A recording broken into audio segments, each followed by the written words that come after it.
This week in Pure Reinvention. You have to be intentional about being willing to learn from new people and being willing to kind of go outside your comfort zone and introduce yourself and talk to people and hear their stories and learn about where they come from.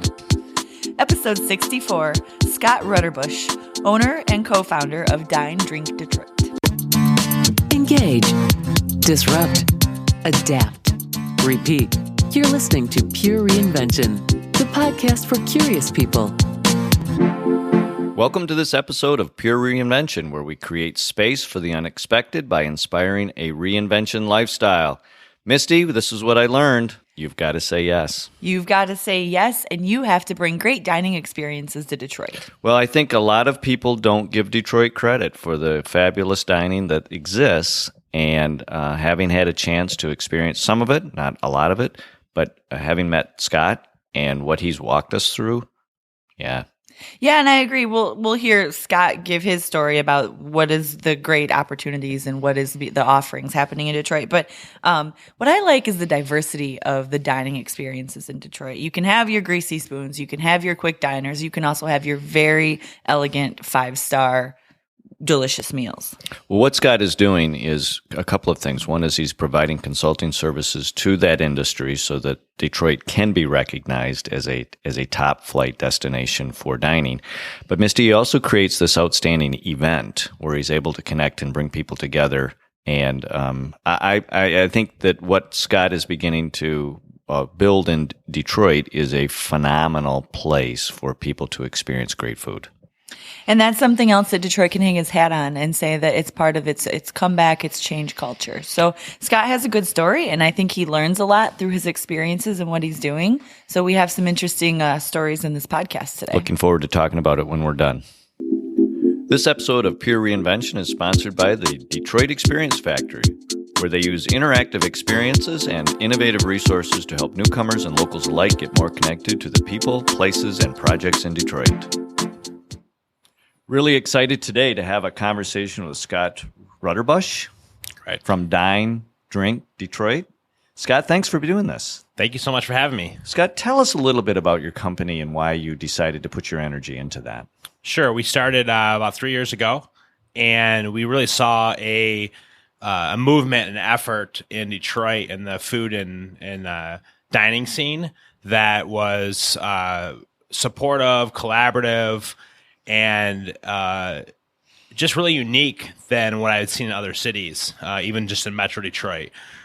Typically, when a new restaurant, a new bar would open up in a city, people sort of get competitive and sort of that business is going to take from my business. In Detroit, we saw the opposite. When a new business would open up, there's actually arms wide open. What can we do to help? They would come out and support. And so out of that, we said, man, we should do something a little more organized. Okay. It was happening just sort of happenstance, and people just sort of had this community mindset. And so we started with an event, and we went around and talked to 13 different restaurants and said, hey, what do you think about doing an event together where we all collaborate and support each other and market each other to the greater Detroit area to say, come down and experience some of these excellent restaurants and cafes that we experience on a daily basis. And they all, to a T, every one of them was like, yes, this sounds like a great idea. Let's do it. So that was really the catalyst behind it. And after doing year one and getting the feedback from not only customers, but restaurant owners, they loved it. They loved the idea, loved the spirit of it. And so we've continued, and we're moving into our fourth year.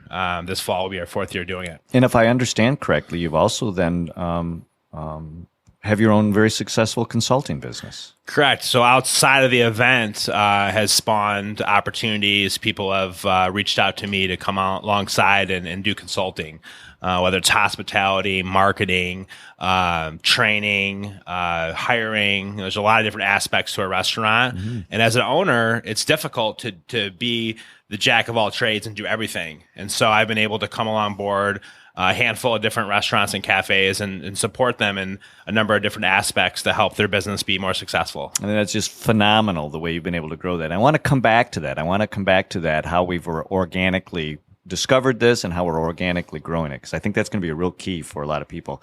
Before we do that, we want to get into the 3 questions we ask every guest to give them kind of a warm-up to who this Scott is. Scott, of the 5 steps in the reinvention process, which step do you most closely align yourself with? I would say probably the connect. I feel like that's in what we do. We're really all about connecting restaurants with people. And not just from the dining experience, that is a part of it. We'll say, hey, have you been to Mudgee's? Their sandwiches are fantastic, but it's deeper than that. It's more about, have you met Greg Mudge? Have you seen him when you've been in there, and his personality and his charisma? And, that's a piece of the connecting too. It's not just the food and the drink part of it, but also to the people behind these restaurants and cafes. I find are just really dynamic people, super hard workers, very humble. What is your superpower? Superpower, and I've been told that, in the hospitality end of it, I'm really passionate. I really light up when to make people happy and make people smile. That's the part of the scene that really, even as a kid, dishwashing and being a busboy when I was 13 years old, to have a guest walk out and say that was a great experience.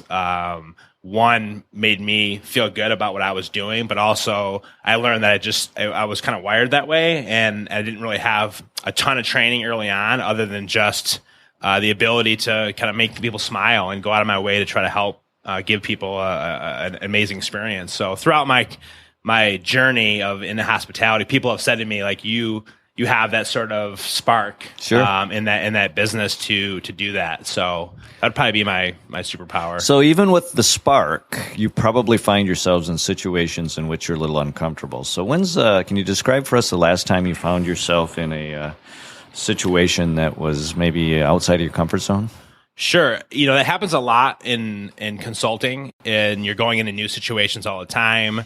On the face level, they always look like, what the problem is, or what the solution is. But then once you get in deeper and deeper into any situation, there's obviously challenges and issues that will just kind of put you outside of your comfort zone. And I think the most recent one, I don't work in the kitchen per se, I cook at home, but I'm not a trained chef. But I've had times, even in recent, where I've had to jump behind the line. If someone didn't show up at a place I was consulting at, I happened to be there in a meeting, and the place got really busy, and the chef in the back was like, I'm getting killed back here. Can you come back and help me? And I was like, sure. I haven't been on the line in a while, and just, tell me what to do. Apparently you're not afraid to roll up your sleeves. No, and I jumped in. I was back there for like 2 or 3 hours. We pumped out like 50 or 60 tickets, and it was super uncomfortable because I hadn't worked there before, and I didn't know all the recipes, but he walked me through it, and that, I think that's just part of the business. You're constantly uncomfortable. You're almost describing that when we are uncomfortable, when we have new customers, new guests, new this, new that, new meaning good, right? That's actually one of the ways in which we know that we're on the right path, because we do have these new things coming, which is the growth that we're experiencing. Correct. Yeah, I think when you're outside of your comfort zone, it forces you to grow. It forces you to find solutions that you have never found before.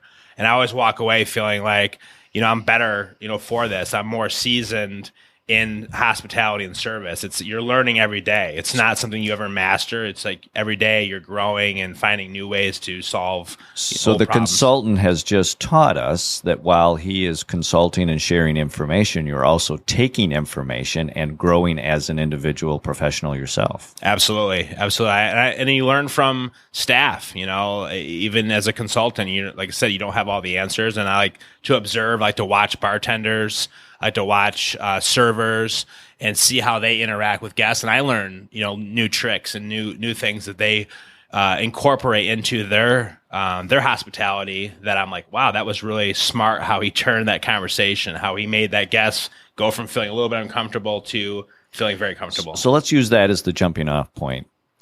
Learning from everywhere. Why is that such an important concept for a successful person or business to understand and implement? I think it's particularly in restaurants and bars. It's you're drawing from very diverse backgrounds. Everybody eats, everybody drinks at some level, whether it's soda, water, pop, beer, wine, and everybody has to eat. So most restaurants are going to try to appeal to as many people as possible, especially from the hospitality standpoint. Now, obviously, your menu is what it is. And if you serve sandwiches, you serve sandwiches. If you serve soul food, you serve soul food. You're going to serve that and be proud of it, and you should be. But outside of that, if somebody comes in and wants to experience that cuisine, whether they're used to it or not, you're going to want to try to welcome them with open arms. And so learning to deal with all kinds of different types of people coming in is part of the challenge. And so I think getting into this business, you have to kind of accept that challenge and be willing to be uncomfortable a little bit, especially in a setting like Detroit, where there's a lot of people who live down here. There's also people who don't live down here but work down here. There's people who don't live and work down here but want to come and play down here or experience a game. And so we're reaching a large demographic. I think that's a piece that people have the biggest challenge with in hospitality. Is it's easy to give good service to people that are like me, yes, and that have a lot in common, or that I like. The challenge in hospitality is, how do I learn to give great service to people that are not like me? And when you can begin to do that and begin to learn how to work with and make everybody feel comfortable, then that's really I think the trick of the trade, because it's easy to find, common themes and find things that we have in common and we like together and to connect with that person. But how do we connect with somebody that is coming from a different background, different experiences, different likes, dislikes, hobbies? How do we connect with that person is really, it's interesting to do and to accomplish. It's not easy. That's an interesting feedback loop to almost ask yourself, of all the business that you currently have, how much of it is like you versus how much of it are you attracting that's different than you, and is the different than you teaching you the kinds of things that make you go wider and wider and wider? Because my guess is that many of us might fail the test of, are you attracting a lot of business that's different than you? Because that's the trick, isn't it? Right. It is. I've been fortunate to have a lot of, different experiences in my life. I went to school in North Carolina for 4 years, while growing up in a predominantly white suburban neighborhood. Going to school in North Carolina, to a school that was had a minority base of over 55%, really helped to widen my understanding. And then being in the South is completely different than being up here in the North and the Midwest. And so that really stretched me a lot in the type of person that I found that I could connect with. Really widened, my understanding. So it's been beneficial for me. But you have to be intentional about being willing to learn from new people, and being willing to kind of go outside your comfort zone and introduce yourself and talk to people and hear their stories and learn about where they come from. Can you talk about why that organic growth is so important? I think that everything that we're doing is preparing ourselves for that effort of moving forward. And opportunities have presented themselves to me that I didn't necessarily go after. But when they have presented themselves to me, I've felt like the things that I've done leading up to that and really stretching myself has helped me to be able to accept these new opportunities kind of head on and really take them and be successful with them. Whereas, maybe 5-10 years ago, I wasn't quite ready, to take on those. But I think organically, if you find ways to stretch yourself, to grow, to meet new people, as you get older and older and you move forward and you get other opportunities, you find that those experiences that you've kind of been holding in your treasure chest, if you will, you've been kind of holding them like, I don't know why I did that or why I experienced that. But then now as you move forward into this new opportunity, like, oh, okay, now I'm more comfortable sort of dealing with it because of what I've experienced in the past. And because of that, you actually have a philosophy on why you say yes to things. Correct. Yeah.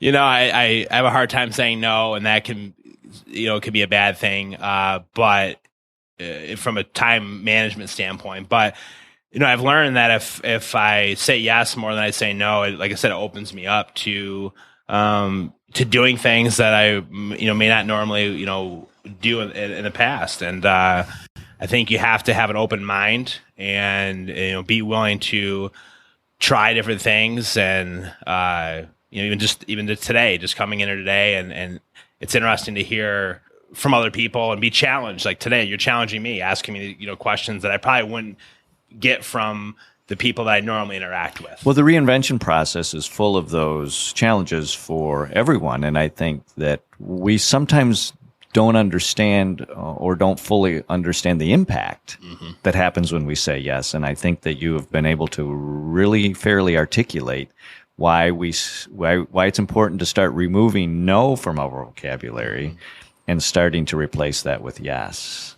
How did you get to Detroit, Scott? I've always been fascinated with the city growing up, and leaving for 4 years to go to school and then coming back. Like I said, having the opportunity to start a business down here about 5 years ago, I jumped on it, and then since then I haven't. I've been here, basically on a daily basis working, and the people I've met down here have been fantastic, obviously, and that's what's birthed Dine Drink Detroit and starting that. Right. The birth of your company actually starts from a very interesting perspective, as I see it, is you start talking about the frequency of collision. I come into downtown Detroit. It has all these wonderful opportunities. I start to say yes to things I might normally have said no to, and the frequency of which those collisions, those yeses, begin to start stacking up and adding up has really created your business, hasn't it? Correct. Yeah. I mean, I'm always constantly amazed at how many new people that I meet on a daily basis, whether I'm out, at a restaurant or at a bar,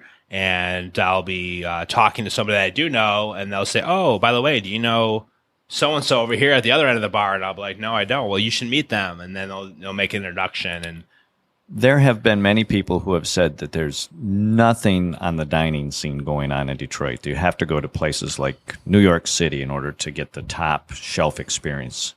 Yet I'm beginning to realize and understand that some of the top chefs from around the world are starting to relocate to Detroit. Tell me why. I think that there's a couple reasons for that. I think one in particular is chefs who want an opportunity to own or be at least a part owner in their restaurant. It's very difficult to do, in a large city with real estate costs, going way up. Whereas in Detroit, there is that opportunity, and if you find the right partners or you're able to scrape together enough money or a loan, you can start a restaurant and be a part owner or a full owner in it and sort of create your own destiny. And I think for a lot of chefs, that's very attractive, to be a part of something that you can put your thumbprint on and kind of control your own destiny, as opposed to working for somebody and not really, knowing what the future is going to hold for you as in that business. So I think that is one of the major factors. And then on top of it, you're seeing more and more people who are interested in working down in the city. So you've seen that grow. You've seen people wanting to move down here, especially right. Young people. So there's not just the opportunity to have a space that you own, but there's also, there's people, there's the density starting to grow in certain areas where you can have a business and it can do very well. And then on top of it, you have more people who are coming down here, like we said, for events and games. And if you're in the right area, you can capitalize on that as well. So I think, all those factors kind of coming together are contributing to chefs wanting to come here. And then also, I feel like people from Michigan that have moved away, a lot of them, sort of have that pulling, in their heart. Like they still love Michigan. There's a we always want to go home, don't we? We always want to go home, and I don't know if that's unique to Detroit or not, but I for some reason I feel like it is a little bit. People have a hard time staying away for forever, and so the draw to come back to your home city and start something, I think, is obviously very attractive. It's not about the comeback city, but it's the city moving forward, and that there's a lot of people that have been here for their whole lives and have had businesses down here for 20, 30 years, and I think while the conversation a lot of times is centered around these new businesses that are opening, there's a lot of businesses that have been here for a long time that have rich, deep stories that need to be told. And I think the new entrepreneurs that are coming down would benefit greatly with connecting with some of these owners that have been rooted down in Detroit for 30 years. And that's really exciting to me as well, is to sort of tell those stories and be a part of connecting not only myself, because I learn a lot from them, but also connecting some of the newer entrepreneurs and newer restaurant owners with some of these veterans, if you will, because you can learn so much from all their experiences of being in the city. Scott, this has been phenomenal. Thank you very much. Thank you.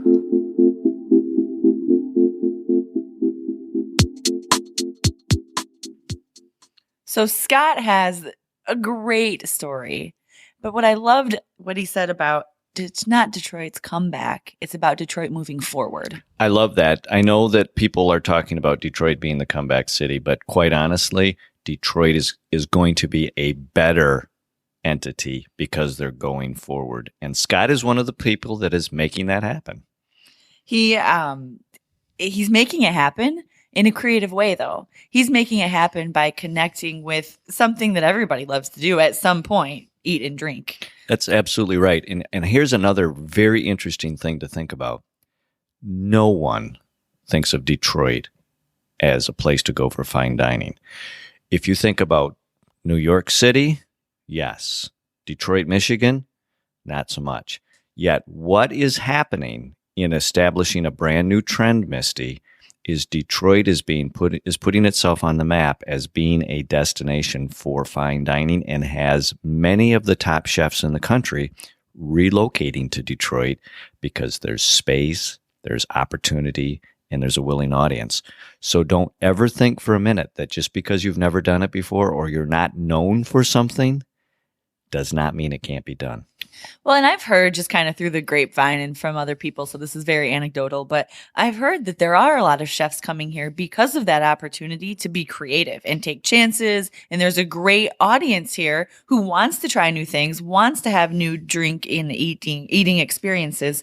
So these chefs can take these risks and try them out. So a universal need, an area that hasn't always had the extensive opportunity like that's being created, and moving into a space that just hadn't been really fully utilized before. So like I said, if you went to New York City and they talked about fine dining, you'd say, of course.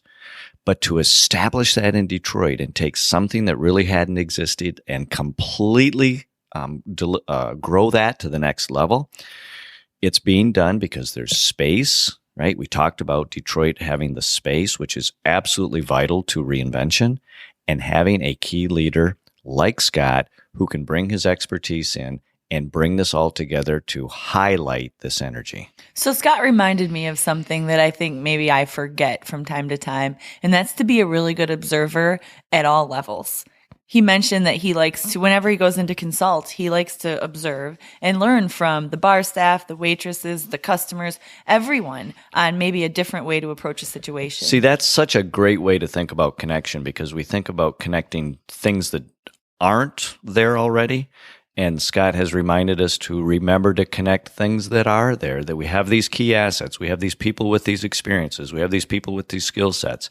Maybe we have to look at them differently, but really and truly, are you doing a good job as a leader of critically assessing what you currently have? And I think that helps him do what else he talks about, and that's not just learn how to give like-minded people a great experience, people that he gets along with and probably enjoys the company of, but the people that he doesn't really know very well or understand or thinks differently than him. I think one of the barriers we're always going to have forever is we tend to think about stuff we know, that we like, that we're attracted to, but the world is a really wide place. And whatever kind of a business you are, whatever kind of narrowness you've created in your product offerings and what you do, think about the possibilities that exist when you broaden that landscape out, when you broaden that thought process out, and you allow yourself to say yes. And saying yes, we beat that drum a little bit, but I think it's not a tired drum because it takes a lot of reminding. Scott was very proud to say that he is one of those people that likes to say yes before no. I think most of us, me included, says no and then convince me of why I should And say then yes. maybe. So I actually was very interested in what Scott had to say because that's not my general nature. I will admit to you, Misty, that every significant opportunity that I've had a chance to be involved with is because I either did or learned to say yes instead of folding my arms and shutting off that opportunity. Even though it put me into a big discomfort zone, it was what I needed to do. I'd like to know what our listeners have been saying yes to if they've been trying this challenge. It'd be fun to hear from you guys. Drop us a line at hello@purereinvention.com or talk to us on our social media platforms, Twitter and Facebook at Pure Reinvention, and share with us what new things you're saying yes to and how it's changing your life. Because if you're ready for a change, make it a change that lasts. Make it Pure Reinvention. Thanks for listening to this episode of Pure Reinvention. Keep the conversation going and get alerts when new podcasts are up by following us on Twitter at Pure Reinvention or sign up for our mailing list at purereinvention.com.